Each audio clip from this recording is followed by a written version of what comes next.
Hello दोस्तों, हमारे एक सब्सक्राइबर का ये कमेंट आया था कि मैं लाख कोशिश करता हूँ, मेरे घर में पैसा नहीं बच पाता है। तो आखिर उसके घर में पैसा क्यों नहीं बच पाता है? कोई ना कोई रीजन तो जरूर होगा ना उसके घर में पैसा ना बचने का। वो उस पर वो ध्यान नहीं दे रहा होगा।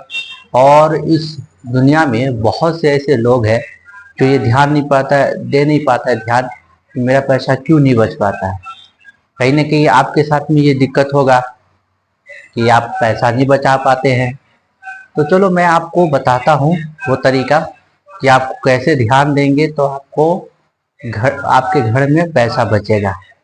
ठीक है, तो चलो वीडियो को स्टार्ट करते हैं बिना टाइम गवाए। तो वीडियो को लाइक, चैनल को सब्सक्राइब करके रख लेना। तो दोस्तों, कहीं ना कहीं हमारे घर में ही वो जरिया बना रहता है जिससे कि हमारे घर में पैसा नहीं बच पाता है।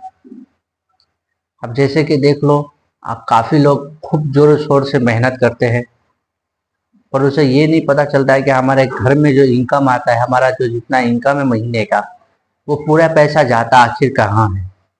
और कहीं ना कहीं इंसान की खुद की गलती होती है। कुछ लोग ये कहते हैं कि देखो यार नज़र लग गया, कुछ लोग कहते हैं पता नहीं क्या हो गया है, हमारे घर में पैसा नहीं बच पाता है। तो आप किस तरीके से पैसा बचाओगे, है ना? तो चलो मैं आपको डिटेल में अच्छे से समझाता हूँ। आप जो महीने का आपका जो इनकम आता है, उस इनकम का आप 3 हिस्से करो। जी हाँ, आपका जैसे मान लो 15,000 है या 20,000 है या 1 लाख है या 50,000 है, जो भी आपका इनकम है आप उसके 3 हिस्से कर दो। 3 हिस्से करने के बाद आप ये ध्यान में रखो कि जो एक हिस्सा हमें चलाना है घर में, जो राशन पानी आता है, इन सब सारे चीज़ों में आपको एक हिस्सा लगाना है। एक हिस्सा लगाना है खर्च में, जैसे अपने घर के हर एक सदस्य का खर्च, आपके खुद के खर्च और आपके बच्चों का खर्च, ये आपके मतलब एक हिस्से में आ जाता है। एक हिस्सा आपका जो बचता है उस हिस्से को आप बैंक में जमा करना शुरू कर दो। अब ये हो गया 3 हिस्से आपके इनकम का। और दूसरी चीज़ आप ये पे ध्यान रखो कि चाहे घर का खर्च हो या बाहर का खर्च हो, आप ये देखो कि आप जैसे मान लो कि आज हमारे घर के जैसे 1,000 के हफ्ते का होता है खर्च, ठीक है? मतलब एक हफ्ते में हम 1,000 रुपया खर्च करते हैं घर में राशन पानी में, ठीक है? तो आप ये ध्यान में रखो कि इस हफ्ते मेरा कितना खर्च हुआ है। अब 1,000 खर्च हुआ है या 1,200 खर्च हुआ है या 1,100 खर्च हुआ है, आप ये ध्यान में रख लो, उसका हिसाब रख लो, ठीक है?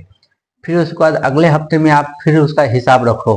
अगर मान लो इस हफ्ते में अगर 1,000 खत्म हुआ था, अगर अगले हफ्ते में अगर 1,200 हो गया है, तो आप ये ध्यान में रखो कि मेरा सबसे ज़्यादा पैसा कहाँ पे खर्च हुआ है, किस चीज़ में हमारा खर्च हुआ है। फिर आप वहाँ पे कंट्रोल करना शुरू कर दो। फिर उसके बाद आता है घर में इंसान के खुद के खर्च का, है ना, आउटी खर्च का, जेम खर्च का बात करते हैं हम।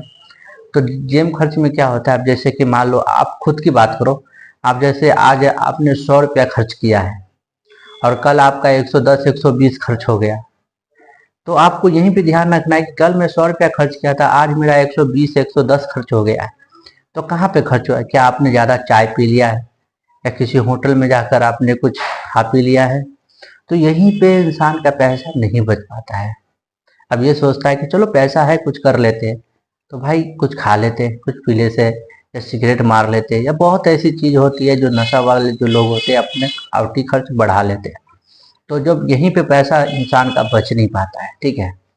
कहीं पे क्या होता है कि अब एक और बात मैं बता दूं, कुछ घर में ऐसे भी होते हैं जैसे घर में इंसान राशन पानी पूरे हफ्ते का भर लेता है, उसके फ्रिज में रखा रहता है। फिर भी इंसान क्या करते हैं, जब पैसा कमाते हैं तो उसके अंदर थोड़ा बहुत चेंजिंग आ जाता है कि चलो आज का खाना हम घर में नहीं खाएंगे, आज का खाना किसी होटल में खाएंगे, है ना? तो 100 200 में इंसान घर में पूरा परिवार के साथ में खा लेता है। पर वही इंसान जब होटल में जाके खाता है तो 120 130 का प्लेट खा के आता है। तो अब मान लो 10 5 आदमी हैं तो 500 600 रुपया तो वहीं पे वेस्ट हो गया। और घर का जो राशन इंसान बना के रखता है, जैसे सब्जी कीन के लाया, तो वो सब्जी तो बसिया हो गया, है ना, वो सड़ गया, खराब हो गया, फिर उसको फेंक देते। तो क्या होता है, यहीं पे हमारा 100 200 या 50 रुपया इसी तरीके से हमारा वेस्ट हो जाता है। तो इंसान घर में जब राशन रहता है फिर भी होटल में जाके खाता है, यहीं पे इंसान की नुकसानी हो जाती है ना? देख लो, जहाँ पे 100 रुपये का पेट्रोल जलना चाहिए तो वहाँ पे आप 200 का जलाते हो। जहाँ पे 100 रुपये में पूरा घर का आदमी खाना खा लेता, आप होटल में जाके वहाँ पे 500 का खा के आते हो। तो आप ही बताओ कैसे आपका पैसा बचेगा? आप यहाँ पे पैसा कभी नहीं बचा पाओगे। तो यही चीज मैं आपको समझाने की कोशिश कर रहा हूँ कि पैसा बचाने के लिए आपको खुद एक जरिया ढूंढना होगा। आपको खुद समझना होगा कि मैं पैसे अपना किस तरीके से बचाऊंगा। अब ये नहीं कि आप कमाते हो 1 लाख का इनकम कमाते, आप सोचोगे कि नहीं मैं